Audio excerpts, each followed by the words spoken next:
Is it possible to create 50 meals that perfectly represent each one of our nation's 50 states? It better be comfortable. You got to spend a lot of hours in here. So, This is awesome. yeah. Well, I'm gonna have a lot of fun trying. I'm Taylor Hicks. You may know me as a singer. So why is an entertainer hosting a food show? Simple. I love food. I even own my own barbecue joint. And I love to travel. So I'm hitting the road and eating my way across America, one state at a time. On this episode of State Plate, I'm traveling through a classic Midwestern state known for its world-class farming heritage and its world-famous state fair. That's right, I'm in the great state of Iowa, home to a slew of iconic pork dishes, the sweetest corn in the land, the locally loved pie plant, and a whole lot more. You're twisting it real good. Twisting it real good. Yeah. So stay tuned for a heaping helping of Iowa on State Plate. So here's the challenge. I have to fill this empty plate with foods that best represent the state of Iowa. The big question is, what goes on the plate and what will be left off? In the capital, we'll check out an iconic pork dish. In the north, we'll dig up a backyard crop known locally as the pie plant. And across the entire state, nearly all roads lead to corn and soybeans. So let's hit the road and check out the best foods Iowa has to offer. Drive along the streets and highways of the Hawkeye State and you'll notice two things: farmland and barns. Iowa grows more corn than any other state in the country, and it's the #1 producer of pork. Our first State Plate contender takes us deep into the heartland for a traditional and aptly named appetizer. The ham ball is exactly what it sounds like: an upscale meatball made with cured, smoked, farm-fresh Iowa ham. Next stop, a traditional Iowa homestead, where raising pigs is part of a $7.5 billion a year business and a way of life. I'm here to meet with Kristen Clark, a commercial pig farmer. But like most farmers here, she also raises livestock for show. Iowa is the #1 pork producer in the country. Yes, sir. Pig farming's big business in Iowa. It's billions of dollars in income and feeds a lot of mouths in this state for people that raise pigs. These are purebred Hampshire hogs. Okay. We breed these for livestock shows. Livestock shows are to farming what the minor leagues are to baseball. Raised and brought to market by kids to help train the next generation of farmers. And raising pigs is no easy task. So we're gonna bed them up a little higher in the back. Okay. We're gonna go right back in the corner with it. Perfect. So obviously they love new bedding, right? Doesn't it smell good? It's just pine shavings. Why pine? Pine keeps everybody clean and looking good, so when we're going to shows, we're not taking dirty pigs. Yeah. But yeah, I think the best part of these pine shavings today is that you're the one that's spreading them. Iowa produces approximately 49 million hogs per year. Over 90% of the farms are family owned. You want to know where the ham part of the ham balls comes from? Sure, why not? Right back here. And can you feel it's kind of firm? Yeah. You're just spanking that pig like that. The rear legs of the pig are what we usually refer to as ham, although ground ham can also come from the shoulder butt. The meat is exported globally, but just like the people, Iowa hogs tend to eat local. In here is cornmeal, soybean meal, and there's also vitamins, trace minerals to keep these animals healthy. Come on. What you think about that? Well, you gotta pet her a little bit. Oh, she even cleared it out. There you go. Time to give the hog some exercise. Come on. All right, give her some space. There you Come go. Well, it's kind of hard to wrangle these hogs. Unless you're officially a hog calling pro.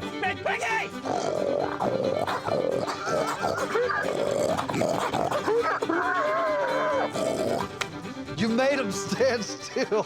This is Kyle, Iowa State Fair hog calling champion. 10 times. 10 times? So what's the secret? You just gotta put a lot of passion into it and just become the pig. Become the Here we go. pig. So.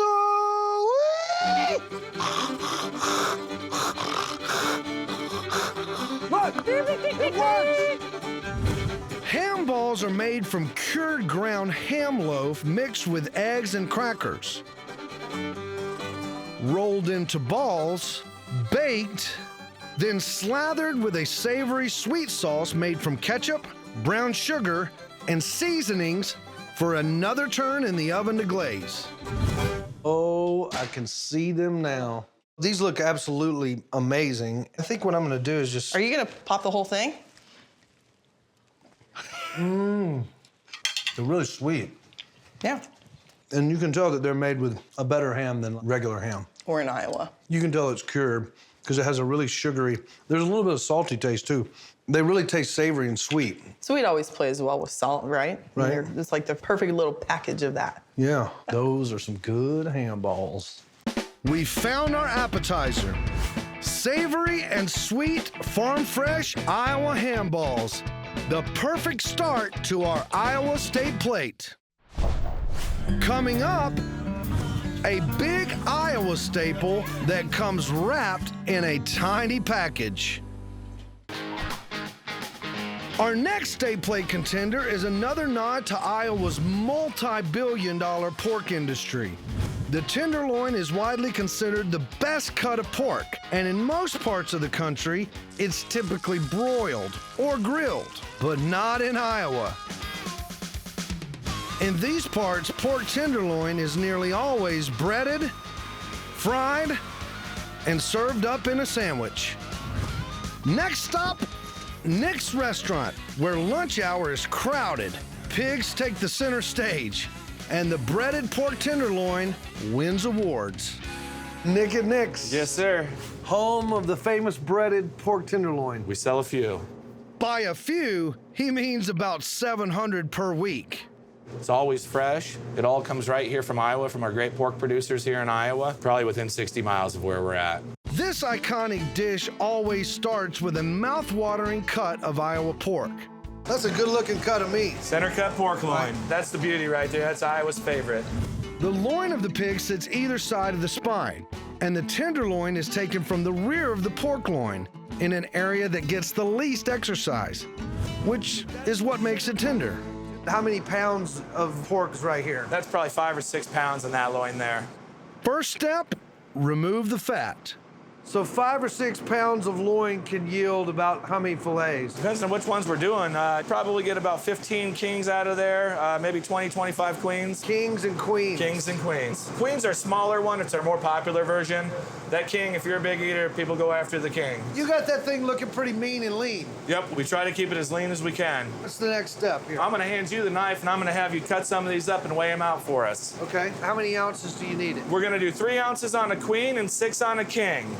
You're looking good, looking good. I'm cutting mostly kings, right? Yeah, you're right around 6 ounces. That looks like a queen right there. That's about a queen, correct. Once cut, the fillets take a trip through the tenderizer.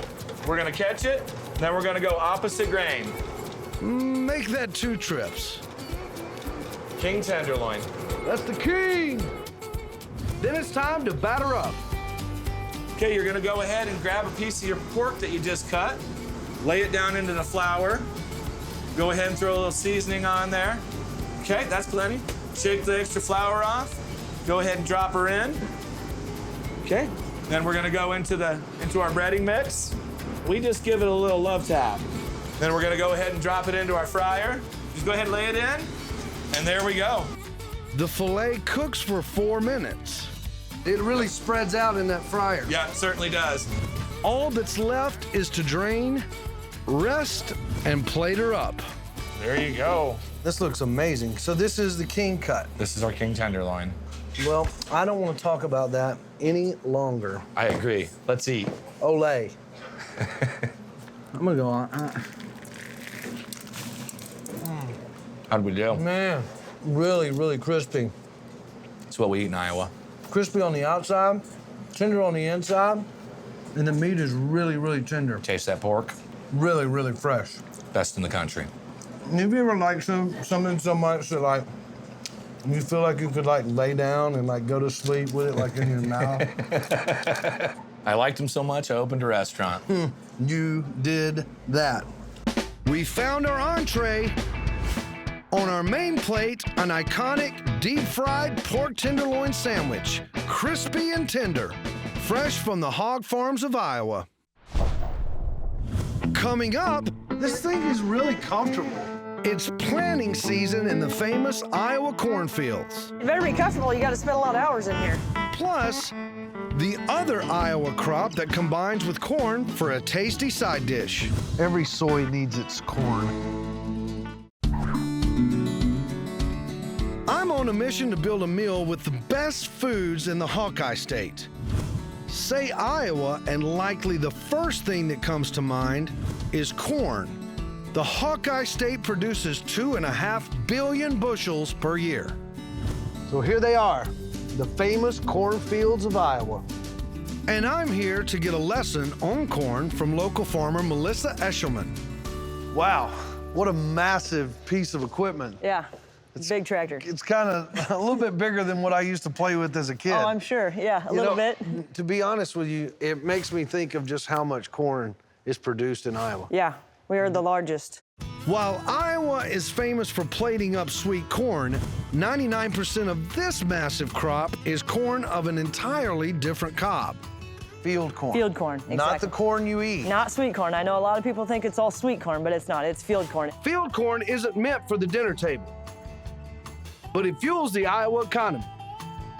It's used to make products like livestock feed and ethanol for gas. So if you're traveling around the Midwest, don't just hop out of your car and No. go eating all the corn in the field, because No. that's not going to be a good thing. It won't taste very great. No. No. But planting the two types of corn requires the same gigantic machinery. Back here, in these big yellow totes back there, that's where we fill the seed. And then all the seed gets ran through these black tubes.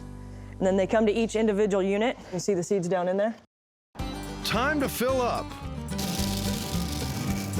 Each yellow bucket holds up to 2,500 pounds of seed. So now we're full. We're full, yep. We'll All fill right, this let's one do it. up. Enough to plant 250 acres of corn. Put the lid on nice and tight. And then we're off. When we get to the field, you open it up. You got 24 rows to plant. You got 60 foot behind you that you're gonna be pulling through the field. This thing is really comfortable. It better be comfortable. You gotta spend a lot of hours in here. How many hours does he spend? Oh, we spend, and like on a good day, we can plant anywhere 15, 17 hours a day. Both field corn and sweet corn are planted on farms across the entire state from April through June. I'm not ready to put corn on Iowa's state plate just yet. First, I'm going to check out Iowa's other top crop. No question corn is king in Iowa, but there's another crop that's catching up. The Hawkeye State is a mighty producer of soybeans with an output of about 560 million bushels a year. Hey, Darcy. Hey, Taylor, good to see ya. Planting season. Planting season, What yeah. are we planting? Well, we're gonna get ready to plant some soybeans here soon. Wanna go Okay. take a look? Sure. All right. Darcy Mosby runs Daughtery Farm, 520 acres of corn and soybean fields. Most farms here in Iowa are family-owned. Yeah, the vast majority of farms are family-owned. Ours is a century farm, which means it's been in our family since 1909, well over 100 years. Wow. So when I look out at these fields, I think my great-grandpa farmed this same land, so we want to take good care of it. Soybeans are planted every other year because the fields are alternated with corn. You can see we've got some of the remains of last year's corn crop here that's going to be tilled into the soil so we can actually have more organic matter for the soybeans. So here's some corn cob right here. You can tell that it's breaking down. Yeah, it's breaking down just like you want it to. Every soy needs its corn. That's right. They're a good partnership. The soybean is another Iowa crop used in just about everything from candle wax to animal feed, mayonnaise and salad dressing, and an important part of our next state plate contender. We've got the fixins here for our Iowa succotash. Iowa succotash. Oh yeah, do a little corn and beans together. First thing we need to get this party going is 100% soybean oil. 100% soybean oil. Next comes a colorful mix of onions and bell peppers. And then the true star of our succotash show. Iowa sweet corn right here, folks. Good job. Toss in some edamame, which are young soybeans. Season it up, and we've got ourselves an Iowa State Plate twofer side dish featuring corn and soybeans, the state's two most prolific crops. Let's dig in. All of those flavors just burst in your mouth. The edamame, the Iowa corn, and the onions. And I love how the soy oil just brings the whole thing together. We found our side dish. On our main plate, a heaping helping of Iowa succotash, one iconic dish, two farm-fresh Iowa foods. Some Iowa soybean, some Iowa corn, some Iowa succotash. Coming up, Try it. What do you think? it takes a spoonful of sugar to make this Iowa medicine go down. Can you talk? Whew, Yeah. it's really sour. Yeah. Our state plate is filling up. All we need is something sweet to make this meal complete. In a state that is essentially one big farm, it's not surprising that in Iowa, they grow their most famous dessert. I hear there's a plant that grows around here called the pie plant. Let's check it out. Like most farmers in the Hawkeye State, Cindy Westrom grows sweet corn and other vegetables, and yes, the pie plant. Its official name is rhubarb, and it's the main ingredient in Iowa's most iconic dessert, rhubarb pie. Hey, Cindy. Hey, Taylor, how are you? Look at all of this wonderful rhubarb. It's that time of the year. As a Southern boy, we all would love to have rhubarb, but it doesn't grow in the South. Yeah, that's because it needs the cooler climate where it freezes in the winter and it gets below 40. It's a common thing. I mean, you'll see it on almost every farm. And once you establish it, it's pretty hard to kill. Rhubarb dates back to 2700 BC China. It wasn't eaten, but it was used medicinally. It first appeared in America in the early 1800s. A hardy plant that grows so fast, folklore has it you can hear the stalks growing. Did you hear it? No, I think that they're a little camera shy. You want to learn how to pick it? I do. Okay, you grab it low and give it a little twist and pull it out. Grab it low and twist. Oh, yeah, you're twisting it real good. Twisting it real Yeah, good. yeah. The stalks are edible. The leaves, not so much. You want to cut the leaves off of this because they have oxalic acid in them and it's poisonous. Don't eat the leaves. No, do Whatever not you eat do, the leaves. don't eat the leaves. Yeah. I like to line them all up and then make one mighty cut. Then I just leave it in the field here so it'll keep the weeds out. Do you want to watch me do it again? Nope. Good job, yay! Yep. Because it's so tart, only die-hard fans eat rhubarb straight from the field. You want to try some raw? Oh boy, you're in for a treat. What do you think? Can you talk? Whew, Yeah. it's really sour. Yeah. You wait until you try my pie. It takes about 4 cups of rhubarb to make a rhubarb pie. Thanks to that tart taste, it's nearly always paired with another fruit. In our case, cherries, and a whole lot of sugar. The wonderful thing about rhubarb is it can just be blended with any fruits. So rhubarb goes great with cherries, apples, blueberries, and strawberries, of course. This is a sour cherry and rhubarb pie. See if you can tell the difference between raw rhubarb and rhubarb in a pie. Yeah, well, I'm going in. What do you think? Oh, it's the sweetest, tartest pie I've ever had. Does it taste sweeter than when it was raw? It has a little bit of sugar. The rhubarb, it's a perfect pie filling. This is lovely. We picked our dessert, a slice of homemade rhubarb cherry pie. Sweet, tart, made from the Iowa pie plant, fresh from the Iowa fields. Our state plate is complete. On our appetizer plate, the aptly named ham balls, made from locally raised famous Iowa pork. Sweet! On our main plate, another nod to Iowa's first white meat, a breaded tenderloin sandwich. That's the beauty right there. That's Iowa's favorite. And a double-duty side dish Iowa succotash featuring fresh Iowa sweet corn sauteed up with soybean oil straight from the fields. Some Iowa succotash. And for dessert, a slice of homemade rhubarb cherry pie. A sweet and tart homage to the prolific pie plant. And the perfect end to a delicious and classic Iowa meal.